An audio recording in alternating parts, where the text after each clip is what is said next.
Hi, buried oil tanks. Okay, that wasn't supposed to be this topic today, but unfortunately, my guest got into a fender bender and won't be able to join us.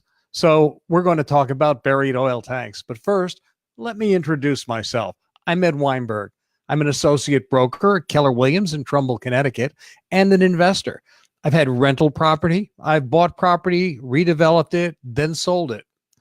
You can find this broadcast and others at CTRE Media. That's the business page, or join the private group CTRE Investors. So today we're going to talk about buried oil tanks and why I don't like them. But first, a little bit of housekeeping here. So if you're watching the broadcast live or you're watching on the replay, please, if you comment, type doggy in the comment, then you'll get broadcast notifications next time I go on and every time I go on. So let's talk about buried oil tanks. I generally don't like oil, and there's a bunch of reasons I don't like oil. First of all, if you have an oil burner in you or an oil furnace in your apartment or your house, you have to get it serviced every year. You need a service contract on it. That's a couple of $100s. Generally, gas doesn't need that. The other thing is if you have tenants, well, part of the problem with an oil furnace is that you have to make sure the oil tank stays full.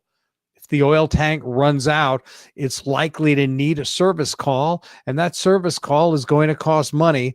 And your lease might say that your tenant has to pay for it, but it's not going to make him a happy camper when he lets his oil run out. You know, your gas, if you're getting natural gas from the gas company, is never going to be turned off during the winter. So the other issue with tenants is settling. When you rent, do you rent it with a full tank? When they leave, are they supposed to have a full tank or are they supposed to have an empty tank? Well, these are issues that you're going to have between you and your tenant. So let's talk about what tanks look like, what you should be looking for when you see a tank. So here's basically what you'd like to see coming out of the side of a house. We have the arrow is pointed towards the filler cap, and then we have a vent which has a thing called a whistle on top. The way this works is they pump oil into the filler, and when it's about to be full, the vent starts whistling to let the guy know it's time to turn off the oil so that we don't overfill it and the oil doesn't get everywhere. This is what you want to see. Now, when you're going around, there's a couple of things other things that you might see. For instance, you might see this is a very obvious buried tank. A little difficult to see from this angle, but again, the filler has an arrow pointed to it, and the vent has a circle around it. So this is one that they started digging up and didn't finish. And buried oil tanks can be a very expensive problem if they leak. So let's look at another thing that I've seen, and I only have one of them showing here. First of all, we have the arrow. The arrow is pointing towards the filler. Again, we have the circle around the around the vent. And what's this down here? We have two arrows pointing to another vent. And yes, there's also another filler, but I just didn't get it into this picture. So if you're by a house and you see two different ways to fill it, then there's a pretty good chance that one of those ways to fill it, one of those is a buried tank. And of course, this one here, it is the one with two arrows, is coming out of the ground. So the other thing that that you might see is, let me put this up here. There we go. If you're in the basement and you see two tubes coming out of the foundation, and you can't quite figure out why there's two tubes coming out of the foundation, well, there's a very good chance that that goes to a buried oil tank outside, or it's also possible that the buried oil tank has been removed. So how do we determine that it's been removed? All right, I'm back on. And how do we determine it's been removed? When you're removing a tank, there may be a couple of different governmental offices that are involved in watching to make sure everything goes right. Could be your health department. In some towns, the health department is actually in the town. In other towns, it might be regional. For instance, Torrington Health handles most of, maybe all of Litchfield County, but a good chunk of it. In New Haven County, Quinnipiac Health District handles a lot of it.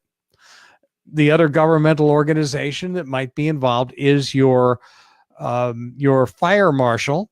And by checking with both of those, you should be able to get records as to whether or not it was removed, or in some cases, and I think they used to do it more than they do now, they fill it, they leave it in place and decommission it by filling it up with a special kind of sand, kind of like cat litter.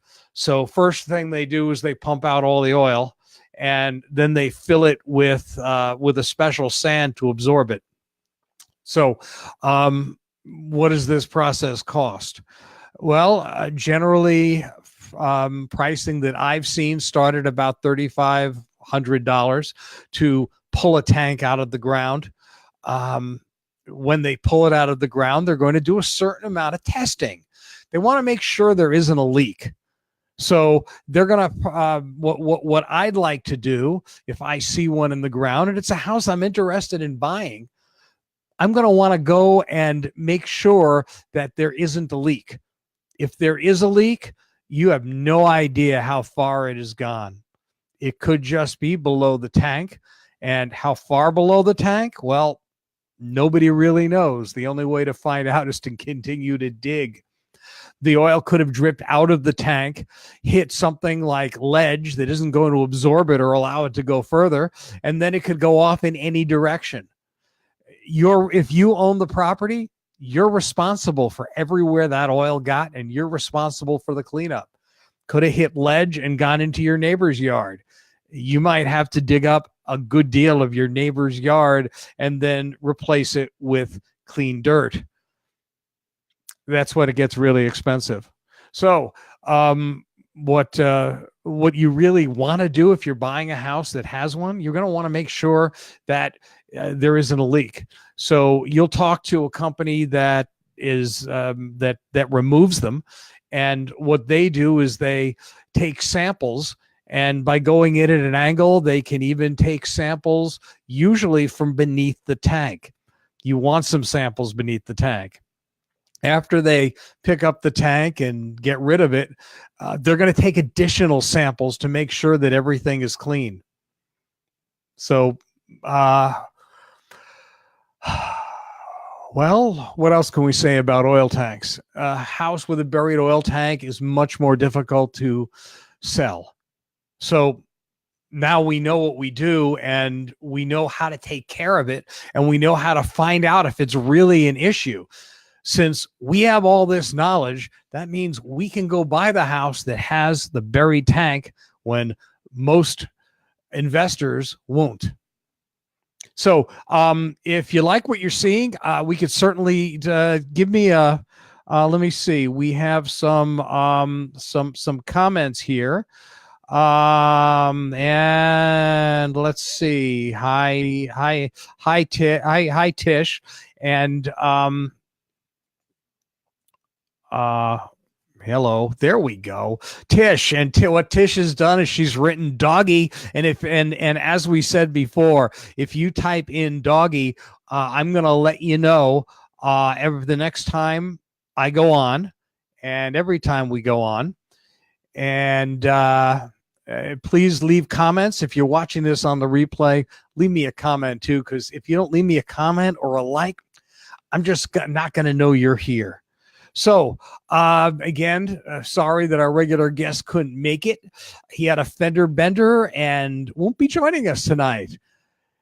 But if you find, you can find this broadcast and others at CTRE Media and CTRE Investors. We also have a meetup group called CTRE Investors. Again, I'm Ed Weinberg. I'm an associate broker at Keller Williams in Trumbull, Connecticut, and an investor. And thanks for joining us tonight. Have a nice day.